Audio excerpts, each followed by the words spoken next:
we want to pursue the truth. We want to catch ourselves from really saying what it is when you don't know. The whole idea is to get to a higher sense of knowing, and part of that is knowing what you don't know.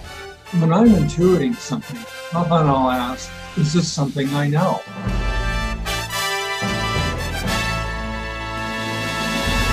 Cue music. Places, everybody, places. We're starting in 3, 2. Welcome to the Autoimmune Hour, where we look at the rise of autoimmune disorders. I've brought together top experts that range from doctors, specialists, nutritionists, researchers, and even those recovering from autoimmune to bring you the latest, most up-to-date information about autoimmunity and how to live your life uninterrupted.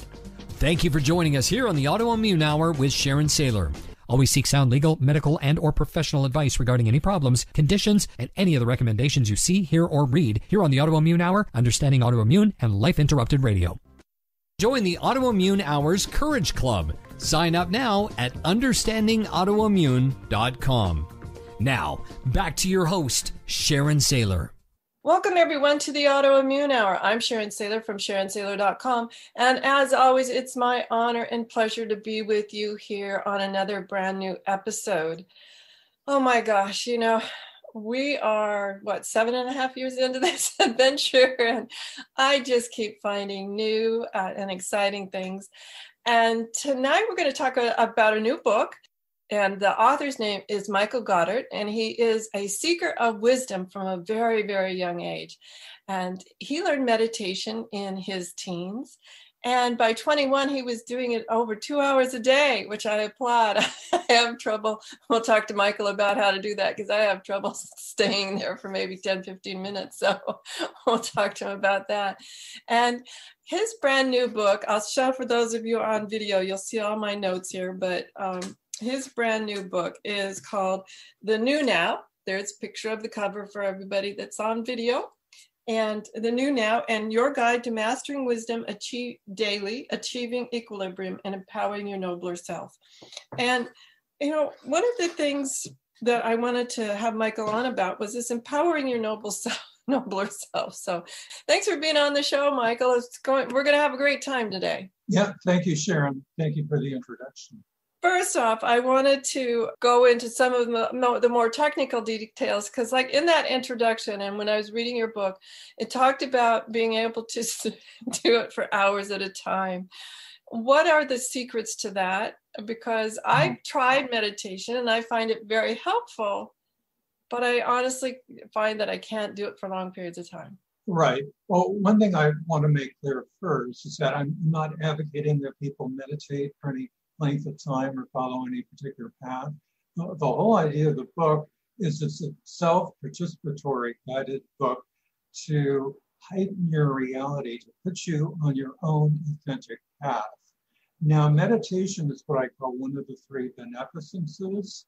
And if you're interested in meditation, there are a gazillion types of meditation out there. And it can be really daunting to find what's right for you. But that comes in as your role of being a seeker after truth and what works for you. Now, I knew from an early age that I wanted to meditate. As soon as I heard the word, I knew it was for me. And I first did a meditation that was 20 minutes at a time. I was leaving for a junior year abroad in England, and I needed something to tide me over until I found what I was really looking for. So I started this meditation. You're only supposed to do it twice a day at the most, but I was doing it often 5 times a day because I really liked it. But then I came back to the States, and through a series of coincidences, I found this path I've been consciously seeking literally since I had turned 11. And that included making a commitment to meditating at least 2.5 hours a day. And it's a very special kind of meditation because you're meditating on the sound current, which I discuss a little bit in the book. It's kind of like the greatest secret nobody's ever heard of, but a few people. Although a lot of people have heard names for it. Like if you're familiar at all with the Bible talks about the Word. In the beginning was the Word, and that whole quote. The Greeks called it the logos. All through humankind's history, mystics have called it by names current to their culture. So it's called often sound current in English, in Hindi, Shabad. So that's the kind of meditation I do.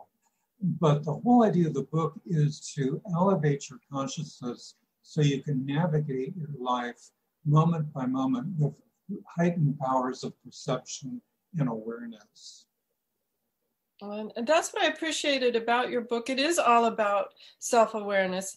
And I find that as my healing journey began through all of this, that self-awareness was really a critical part of getting well and maintaining well-being, which a lot of allopathic or Western medicine rarely talks about self-awareness, other than just at a physical level, like 0 to 10, what's your pain level? Right. And it's like, I get that asked all the time. It's like, so when I'm moving around a lot, it's in terms of my spine, it's very low. But if I'm driving in stop and go traffic, it can go from a 2 to a 9+ in seconds. So like, ask me when I'm driving, on the 91 freeway and we're stuck for an hour. I have to keep braking. But I've gone through some monumental, amazing health challenges. And I did start to develop my intuition in my 20s, and that accelerated through my 30s and 40s. But after I had some major surgeries and very easily could have died, my intestine died and I had much of it removed. And then I started having bowel obstructions, which is, I can't imagine anything more painful. No need to go into that. But basically, I had to intuit every spoonful of food I would eat, what and how much, because it was very easy to trigger these bowel obstructions and end up in the ER begging for 2 hours to be let in and attended to. So that really accelerated my intuition. So if you suffer, and I do write a fair amount about disease and healing in the book. So whatever you suffer with, whatever your challenges are, developing your authentic sense of knowing. I've had so much bad advice from doctors. Often it was like the opposite of what I should do. You have to take responsibility for knowing what to do and how to be moment to moment. And that can lead you to far better health. It's worked beautifully for me because, well, here I am, I'm still alive, so. Oh, I can flash back on numerous things where doctors told me something, and I have to say I'm all for medical professionals. This isn't a slam. It's just understand yourself and go, is that true for me? Because oftentimes I was like, oh, no. Thank you, next. Or do I have to do that? Like, what else can we do? That's not ringing true for me, right? And if you could say that's not ringing true for me right now. What else can we do? Because listening to that inner voice, whether, like I said, I'm not a powerful meditator, listening to that first little twinge of a yes or no kind of response in me and honoring that has been crucial for my well-being. A lot of people look at me a little cross-eyed when I say, well, I can't really describe how I know it. I just know it. So do you have any tips on people learning to listen to that little inner, because mine's not a voice, it's more of a physical sensation. Oh, okay. Well, it can be different for other people. And that's really a theme I developed throughout the book. One thing I'd like people to appreciate is that we have this inner well of knowing, of higher consciousness. And we can all access that and develop it. I like to think of it as an inverted well, an aquifer. And for people who don't know what an aquifer is, actually I live in Palm Springs on top of an aquifer. It's an underground layer of water-bearing rock. So I think of all the rock as what is interfering with my accessing my higher consciousness. In meditation, in the awareness exercises you do, is basically blasting away the rock. So those enlivening waters of knowing can flow through to you. So I would say really devote yourself to paying attention to your intuition. I have sections of the book on how to develop your intuition, the different types of intuition, also inspiration. One of the chapters is the 5 sources of knowing, and there are clear-headedness, inspiration, intuition, forgiveness, and listening. And listening, for instance, has 5 different aspects, one of which actually is listening to that inner sound, which many people can hear a slight echo of, but they don't really know what it is. So going through Anew Now, you can really begin to develop and appreciate your sense of knowing, your higher sense of knowing. Oh, absolutely. And there was, look it up really quickly, there was a wording here. This just caught seems so true for now, being mentally besieged and would greatly benefit from activating the wisdom of feeling good. Mentally besieged. I wanted to talk to you about, I love the words, 2 words that I went, oh my goodness, if you can say anything about the past year and a half. We were mentally besieged. I wanted to talk to you a little bit about those 2 words, because even if someone here doesn't have an autoimmune, a lot of people just enjoy the show for the wellness and well-being tips that we share. Right. Let's talk about mentally besieged, and I would love to talk about it here and now, what we've been through. Yeah, and actually, I'm really glad you brought that up, because actually, I mean, most people are mentally besieged, and that is a sign of an autoimmune disorder that virtually everybody on the planet suffers from, but has failed to identify. And that is basically your lower mind is attacking yourself. You have a higher self, a nobler self. To varying extents, you have a higher mind. But basically, I talk about higher mind and lower mind and habitual mind. And the lower mind is the part that is really a slave to your senses. It's the part that worries, that's anxious, that can act out, that can be mean, it's reactive. Your habitual mind is the mind that basically is there for showing up, getting to work on time, taking out the garbage, brushing your teeth. Some people have a very weak habitual mind. Actually, the habit they get into is just feeding themselves junk food in front of the TV. But there's kind of a neutral habitual mind. And your higher mind, which is what we want to develop, is your nobler self. It's the part that wants to be of service, that wants to be kind, to be good. It's the part of you that expresses the virtues, which I actually write about in my first book, Spiritual Revolution. I write about the essential virtues. My next virtue book is about the elevating virtues. So I really do think this is an autoimmune disorder, because so many people identify with the mind. If they're really running negative thoughts about someone or something, they think that's them. Basically, we are not our minds. This is like the biggest dupe of creation.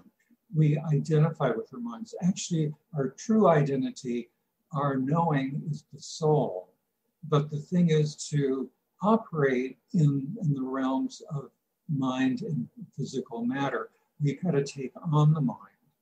And if you want to visualize it, think of the soul as an eternal light bulb of love. It's just really the essence, the pure power of love. And to come down lower from the source of all love and bliss, you had to take on different wrappings. So think of your higher mind as the gauze around the ball. So if you were only the gauze, you would be able to see a lot of the light. And think of your habitual mind as the cotton that's wrapped around the bowl of your soul. And then think of your lower mind as basically a tarp you can't see through. A tarp that's been encrusted with grime and dirt and mud. And for a lot of people, that's all they have to work with. Now I'm going to confess something to you. Well, I was able to access a great many of my past lives, if you happen to believe or are curious about reincarnation. And I share that in my memoir, my spiritual memoir, In Search of Lost Lives. Well, one of the things that really intrigued me that I was sort of directed to find out is when my higher mind became predominant.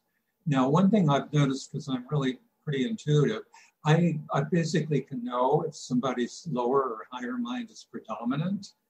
It's very clear to me. Well, my higher mind became predominant 12 lives back, which is really very, very, very recent. It's when I was a Tibetan. I was a very high up government official in Lhasa, and I came in contact with 2 monks, which really kind of lit a fire in my spiritual evolution. One in particular is like, wow, this is a human being who's kind of unlike other humans I've met, who's definitely spiritually evolved. Now, the 2 lives prior, which I discuss in the book, my lower mind and higher mind were in balance, but all the many, many thousands, literally thousands of human lives before that, my lower mind was predominant. So that's something to kind of ask yourself, is my lower mind predominant much of the time? Now, if you're being really loving and giving, let's say you're celebrating Christmas, chances are your higher mind is on the ascendant. But this is an autoimmune disorder in that we are attacking our better selves much of the time by being besieged by negative thoughts. I mean, I deal with it on a day-to-day basis. My mind loves to run tapes, it brings up, actually my mind loves to compose sentences. That's what happens most of the time when I'm meditating. That's what I like to think about. But if somebody's hurt you, they've betrayed you, that is a wound that can come up again and again. And a lot of people, myself included, have a hard time communicating your truth about something, which should always be done in a loving way. So one thing the book will do for sure is really give you a different perspective on who you are, what your minds are, and how to really lead the best life possible for you this lifetime. As I was reading it, and specifically to those types of thoughts where you were talking about the negative thoughts sort of running away, running you down the wrong track. Right. You do some comparisons in there, like, well, the other party could have been thinking this, and they said it the wrong way, or they said this and your interpretation of it was different. And it got me to thinking of how many times that can happen just in innocent conversation, and or also in the medical world, if we're there for some guidance or something and we hear something that is a trigger word or something like that. I just really love that part. I was trying to think of which wisdom it was in. You have this, I think it was the wisdom of feeling good, where you talk about that, where, being careful of how you interpret things, being really mindful of what are some other options when I'm interpreting something just triggered in me. Why am I interpreting it that way? Yeah, so much can happen and we don't really know the true reason or what the person really said or is thinking. I had a challenge. Having written this book, it really, really helped me during COVID. But one of my main challenges is I lead a very solitary life. I just really have a few local friends I get together with. Well, all but one of them fell away and were not in communication. Just one person who's mainly at a second home. So, these were people I've been seeing for 15 years or so on a regular basis, and they just weren't in communication. So, it's like, what did I do? All kinds of thoughts can run through your mind, and I had to keep reminding myself, I don't know the truth of the situation, and how do I want to deal with it? Now, I'm the kind of person who tends to initiate things. And I decided for some of them, okay, if I'm really not on their radar, maybe they're not meant to be in my life, at least at this time. Maybe they're not the best person for me. Somebody who I would rely on for feeling good and feeling really on a higher level might have been besieged by all kinds of things happening in her life. In fact, I found out that part of her family ended up encamping with her during COVID, and she, could barely handle that. So we want to pursue the truth, and we want to catch ourselves from really saying what it is when you don't know. The whole idea is to get to a higher sense of knowing, and part of that is knowing what you don't know. When I'm intuiting something, often I'll ask, is this something I know? Because you want to be careful you don't interpret something that isn't true. So I hope that enlightened your question a little bit. Well, it does. And just a side note, in the past couple of months, as things have begun to open up, I've gotten a couple of emails that my first trigger was, wow, that's rather accusatory. Instead of asking, are you okay? Or what's up with you? Or what's going on in your life? And they came back and said, I haven't heard from you, kinds of things. So I could understand how that you said your one friend was besieged in other ways, in unintended ways. And, we don't have any way of knowing, really wanting it. And that's not just due to the pandemic. All my listeners are probably shaking their heads like, well, that happens to me all the time where, there are just certain days I'm too fatigued to get out of bed, Sharon. And so, sorry, I didn't answer your email kind of thing. I just think this idea of checking in with people instead of starting out accusatory of like, where are you? But checking in with your friend is I just want to make that suggestion to my listeners here. And also checking in with yourself. I'm the kind of person that was brought up, to please my mother, whatever she wanted. So, if I get 10 emails, it's like I have to respond to them now. Although I've disciplined myself not to look at emails for a certain time. But check in with yourself. Don't make yourself do something. It may not be the optimal time. And that's one of the skills and knowings you'll develop working with the book, to know what is optimal for you moment to moment.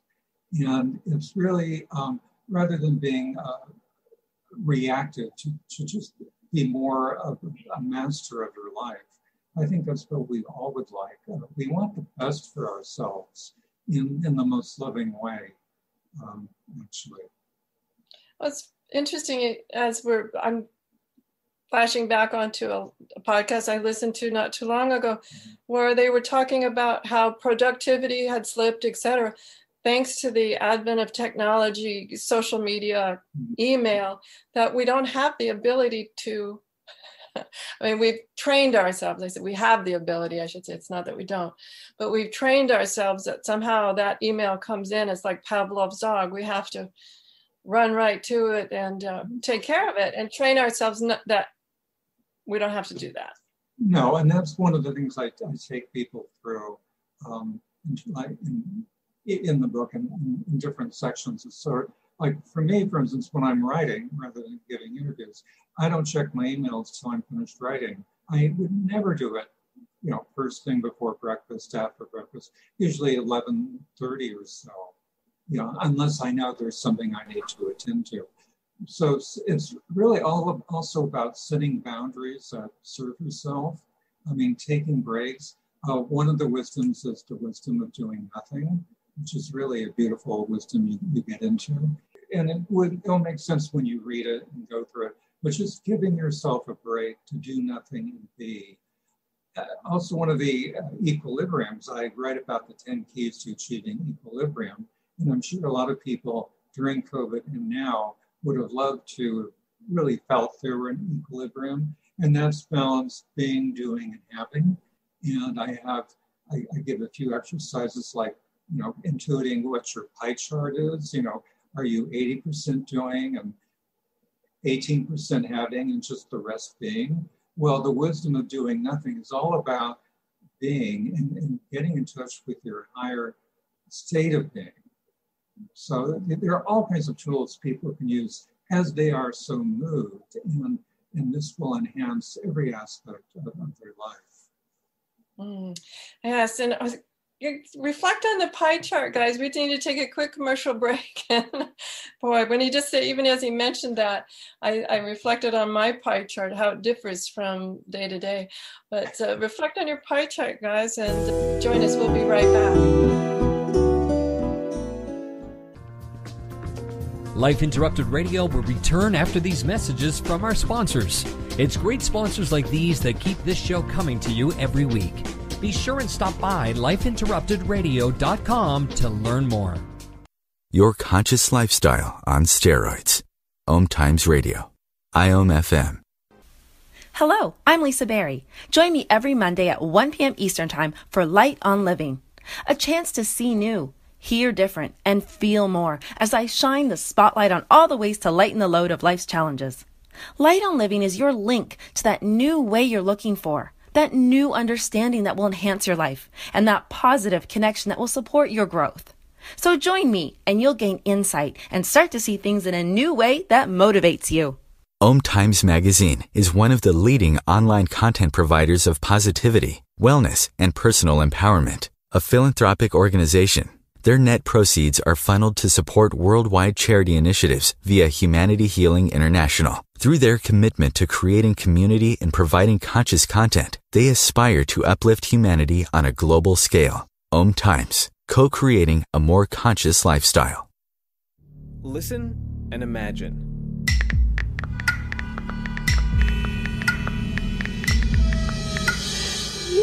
It takes 5 seconds to send a text, and for those 5 seconds, you're driving blind. Life is worth more than a text. Stay alive. Don't text and drive. Visit StopTextStopWrecks.org, a message brought to you by the National Highway Traffic Safety Administration, Project Yellow Light, Noise, and the Ad Council.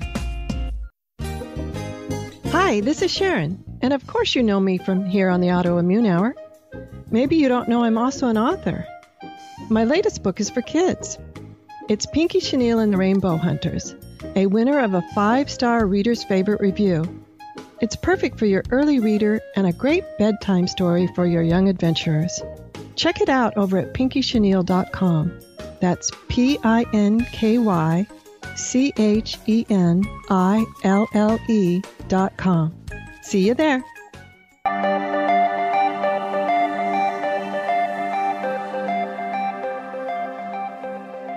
Welcome back, everyone, to the Autoimmune Hour. I'm Sharon Sayler from SharonSayler.com. And tonight we're here with author Michael Goddart.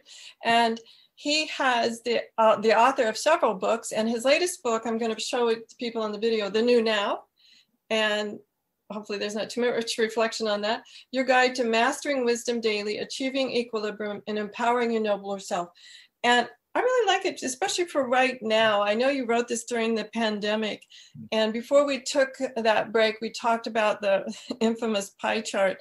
And towards the back of the book, I opened it up here with my little notes here. You have some questions about being, and you talk about being emotionally detached when you ask yourself these questions. Am I thinking too much about, those are the, who are the best people for me to spend time with? We can go on with those questions. I thought they were great. But talk about being emotionally detached. I think a lot of times people can get not just emotionally attached to the answers, but I've noticed sometimes people get emotionally attached to their diagnosis. Yeah, and it can be wrong. I mean, one of my clients, I was in the tax world for decades, keeping my writing alive. And my oldest client, who's a multi-millionaire, was diagnosed with Parkinson's by a doctor. And I was the only person he told. He wouldn't even tell his wife. And he was taking the pills daily, not knowing when he was going to leave her, how bad it was going to get. Well, it was like 12 years later, he found out it had been a completely wrong diagnosis. Oh, my goodness. Yeah, and he'd taken those drugs for like 12 years. I visited in London. He was being audited by the IRS. He was suicidal. Of course, it was also an anniversary of D-Day, and I literally had to talk him off the roof. I mean, people can get themselves, talk about being emotionally reactive and not detached. He was going through survivor's guilt because he was the only one, his battalion or whatever that unit was called, to survive. And he felt very guilty, and there was a huge D-Day celebration for World War II. So it's very important to be emotionally detached, but that's something you can't force yourself to. It's better to become attached to something higher and stronger. And that's why I keep coming back to your higher, better, nobler self, your higher mind. It's a long journey. If you go through my spiritual memoir of past lives, you can see each life how I was being spiritualized a little bit. I identify what I call evolutionary spiritual experiences. And some of these were really basic, just like having respect for all life, for instance, or being, good to other people. So it's a long journey we're on, and it doesn't end when this life ends. This is your chance to fulfill your spiritual purpose. Now, I do write about spiritual purpose. From what I know, each of us has at least one spiritual purpose, and we may or may not know that this lifetime. It may not become known to us. And I identified quite a few in that book. So this is your chance to make good on whatever you planned before this life, whatever you promised, whatever debts you have to fulfill. Wow. So I'm curious, though, about are there ways that we can learn our spiritual purpose? I mean, what can we do if we're like, I have an inkling, maybe I just have an inkling, something cute, a repeating pattern in my life or something like that. Mm-hmm. But how can we how can we begin to uncover what our spiritual purpose, or shall I say purposes, just in case, are? Well, there are different ways which may work for different people. One is to be in touch with that quiet inner voice within you that really wants to do something like help build schools or help the homeless, whatever. And that's really kind of the soul coming through if you listen to it properly. Basically, it's like you could ask yourself, what would love do? I mean, it may be, I think really, if you identify as being a seeker, and we're all seekers after the truth, until we become the truth. If you really can identify with being a seeker, going on this journey, you're traversing hills with all kinds of landscapes, and you can't see the hills beyond the hill you're looking at. You're in a valley. So that's where it comes, living day to day. I mean, we can see how people can really change their lives radically at different points. So the other thing is to really take your life and regard it as the most precious gift imaginable. I mean, I've just been reading about McDonald Davis, I think that's her name, Jeff Bezos' wife, who gave away $7.8 billion. Well, your life is worth more than $7.8 billion because, you were sent here to work out your destiny and to fulfill your spiritual purpose, which you may not know this lifetime. So it's really just a question of doing your best and being in touch with that higher power, whatever you want to call.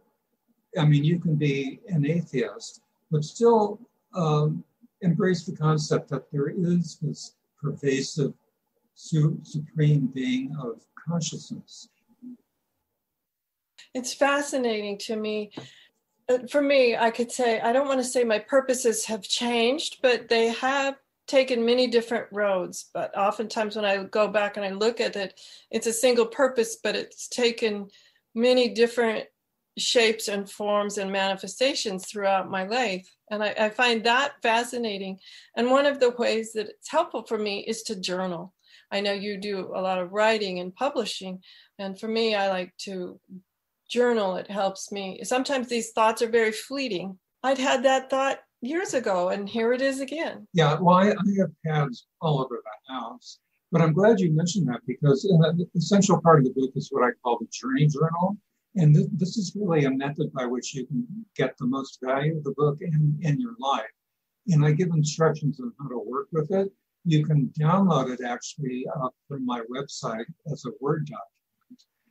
And if I may just mention my website, it's Goddart.com, G-O-D, God, and D-A-R-T for Dart. And it's really up to you to make it as you wish, but you can date the entries. You can even write, buy a fancy journal and write with a beautiful fountain pen and transfer it if you want it to be searchable into a Word document. But this is a way of kind of keeping track of everything, of advancing you on your journey. And I, encourage people to go. Basically, it's really just all the sections of the book, the 33 wisdoms, the 10 keys to achieving wisdom, equilibrium, the 5 sources of wisdom, all the different sections of the book, which you can write within those sections and write down exercises in your responses. So if you would all like to journal, this is perfect for you, because otherwise, how many of us have read beautiful, inspiring, and even very practical books, and you come away with 1 or 2 or 3 things, and then 3 weeks later you forget them. So this is a way of locking in what you know and figuring out where you're going. One of the ways that I do, it's anyone saw me hold up the book, I've got little tabs in all the books I read. But the funny thing is, Michael, when I just tab the page, usually like near the paragraph I find inspiring. And then I go back and I read it, and it's sometimes so different. I'm like, wow, I should have double tagged that, or why did I tag that at all? I don't know why that is.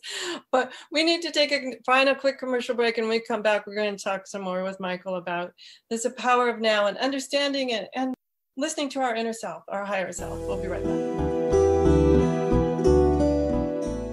Your conscious lifestyle on steroids.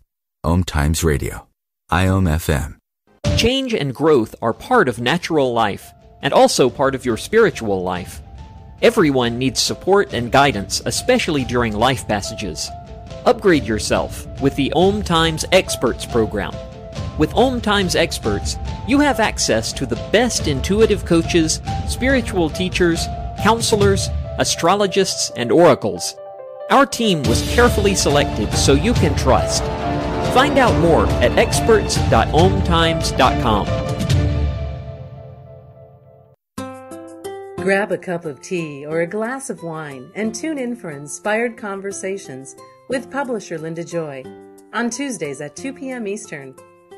Linda creates sacred space for leading female luminaries, empowering authors, heart-centered female entrepreneurs, coaches, and healers. A soulful venue where guests openly share the fears and obstacles they've overcome, wisdom and lessons learned, and the personal journey that led them to the transformational work they do in the world. Inspired Conversations to empower you on your path to authentic, soulful living. Research shows we apologize up to 10 times a day, and most of the time, we say sorry as a response to someone else's mistake.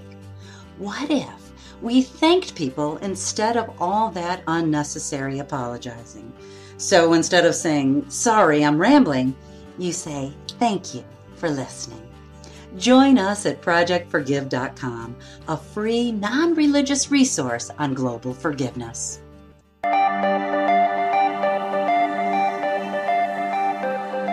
Welcome back, everyone, to the Autoimmune Hour. I'm Sharon Sayler from SharonSayler.com, and tonight we're here with Michael Goddart, and he is an author and a seeker of wisdom for his whole life. So he started about the age of 10 and has been seeking wisdom since.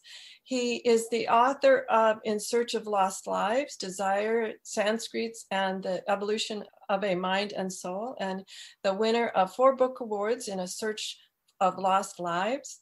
And he has a brand new book called A New Now. Here it is for those of you on video. And we've been talking about, it's a very detailed book, lots of different ways that we could go with our conversation. And we just have about 15 minutes left, Michael. And I wanted to talk to you about this concept that I think is hard for people, especially with a medical diagnosis. And you have a very large section here on allow things to arrive in their own time. And that one resonated with me because once I got the diagnosis, it was, okay, what can I do now? Let's get this over with. And let's talk about this power of allowing things to arrive. Right. In one of the scenarios I described as having a chronic ailment or disease, and working on that and taking responsibility. And you begin to wonder, when will I ever get better? I've been on several very long, frustrating, at times, healing journeys. Well, there's just so much relief and power in allowing things to arrive at their own time. We're in the domain of physicality and time. And it's really about taking responsibility for your health, but not demanding how things turn out. And it's about not giving your power away, like we're talking about misdiagnoses. One of the most brilliant practitioner doctors I've ever worked with completely dropped the ball for a very important condition I had. It was really shocking as I found out how poorly he had dealt with me.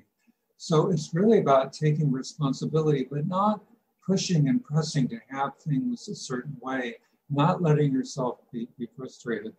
It's actually tied in with the wisdom of acceptance, which is one of the loving wisdoms. Those go very much hand in hand. As I write in the book, wisdom and equilibrium really go hand in hand. Because when you're resisting reality, when you're resisting the now, you're in disequilibrium. All you can do is your best and leave the rest. That's one of my favorite sayings. Do your best and leave the rest. And that helps you become emotionally detached.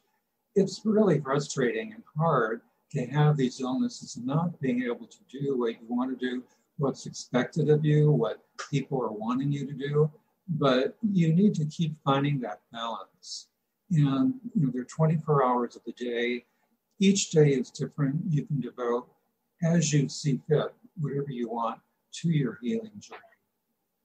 Now, a lot of times I talk about this idea of, I accept the diagnosis, but I don't claim ownership of the diagnosis. Mm-hmm.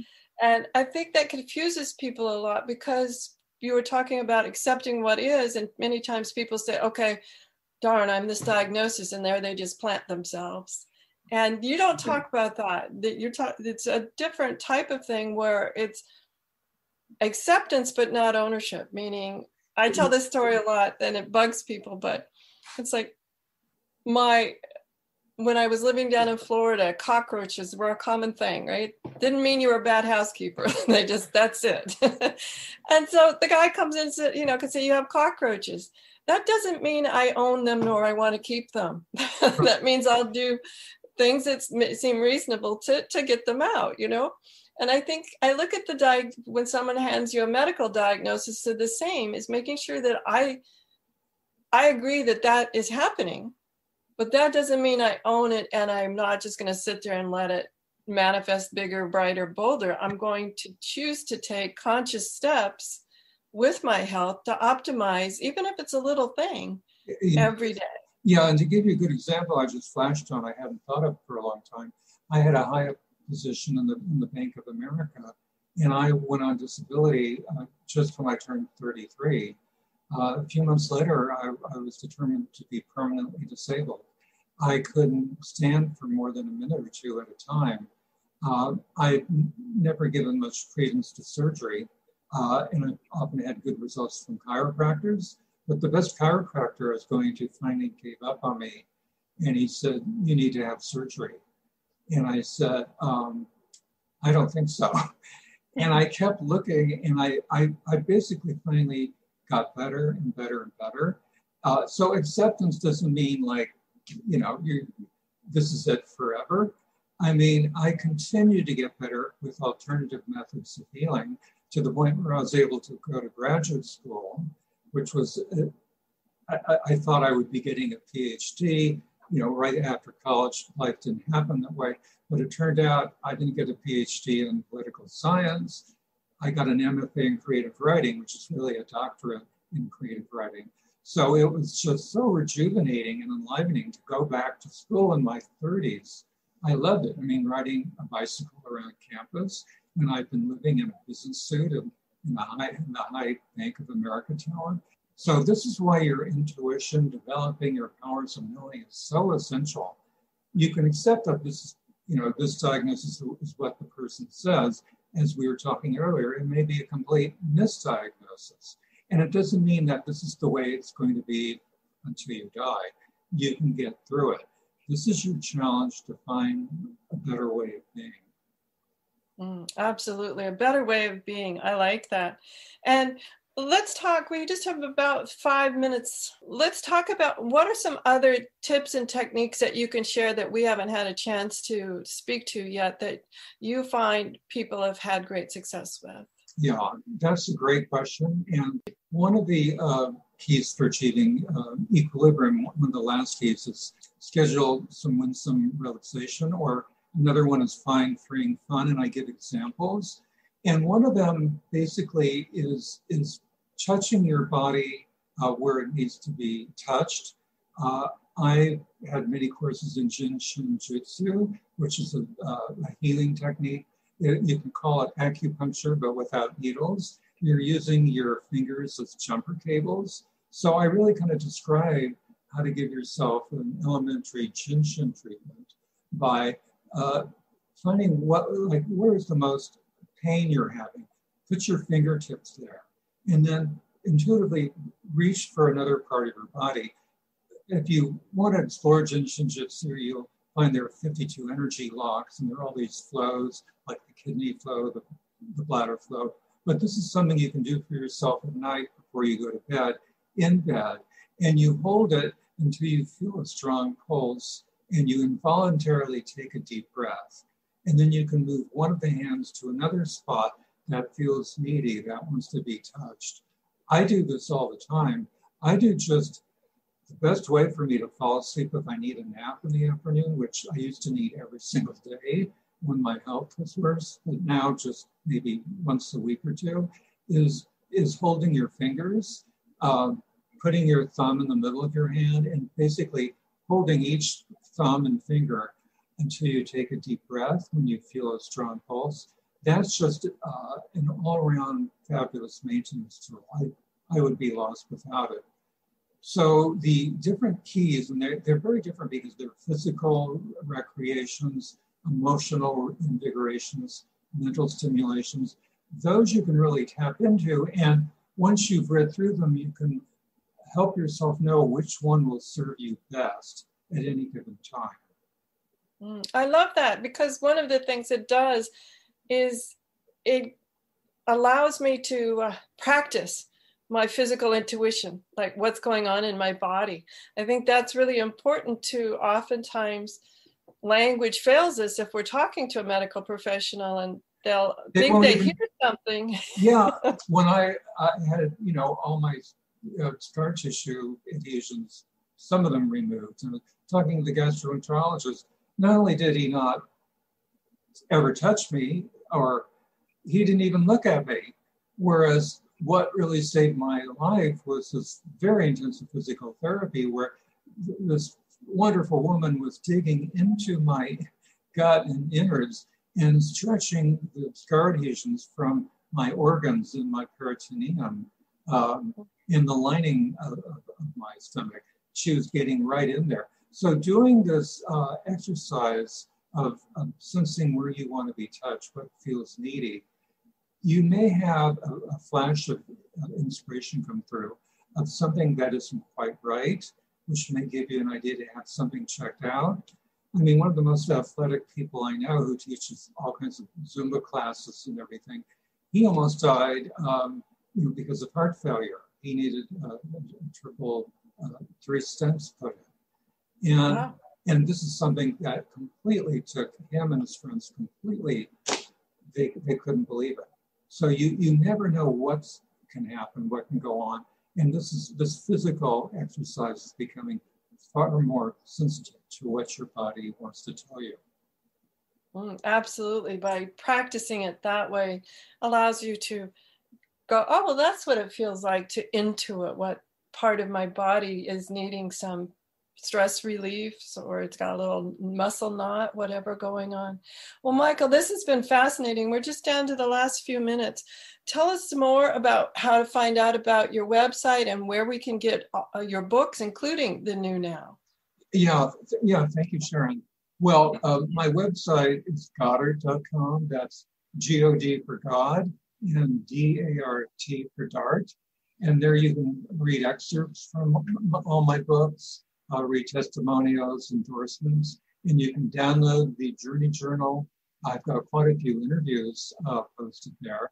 And from there, if you buy books at Amazon, you can click right over to the page on Amazon, or they're available anywhere online at barnesandnoble.com or bookshop.org. You shouldn't have any trouble ordering. Wow. Thank you. Well, I enjoyed the read, Michael. Thank you so much for sending me the book. And everyone, that's Michael Goddart, GODDART.com is his website. Have a great week, whatever your adventures. Join me next week for another brand new episode. Oh, and don't forget to check us out on Facebook at Understanding Autoimmune, Twitter, Understanding Autoimmune, Instagram, Understanding Autoimmune. I think that about covers it, because the website's understandingautoimmune.com to share Michael's interview with your friends and family, as well as all of the 300 plus episodes we have from other great and wonderful speakers that we've had on the show. Again, have a great week. Join me next week, same time, right here. Enjoy. The information provided on the Autoimmune Hour, Understanding Autoimmune, and Life Interrupted Radio, including the websites understandingautoimmune.com and lifeinterruptedradio.com, plus social media, is for educational purposes only. What you read, hear, and see on the Autoimmune Hour, Understanding Autoimmune, and Life Interrupted Radio, and its websites, and other media outlets is based on experience only. The information should never be used for any legal, diagnostic, or treatment purposes.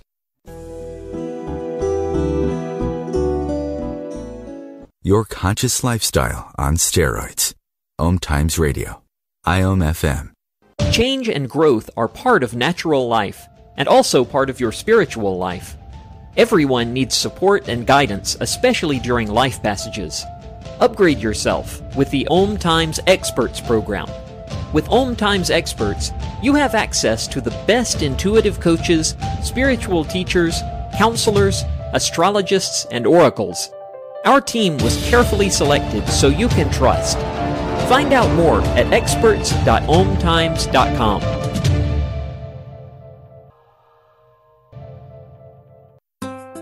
Grab a cup of tea or a glass of wine and tune in for inspired conversations with publisher Linda Joy on Tuesdays at 2 p.m. Eastern.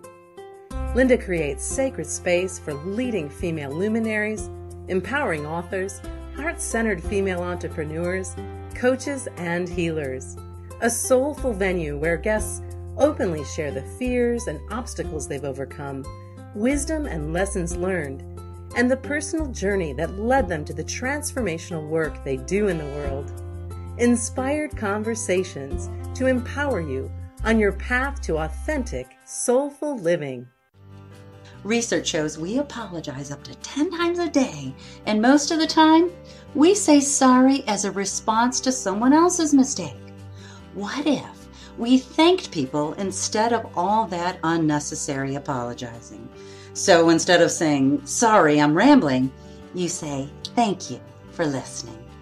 Join us at projectforgive.com, a free, non-religious resource on global forgiveness.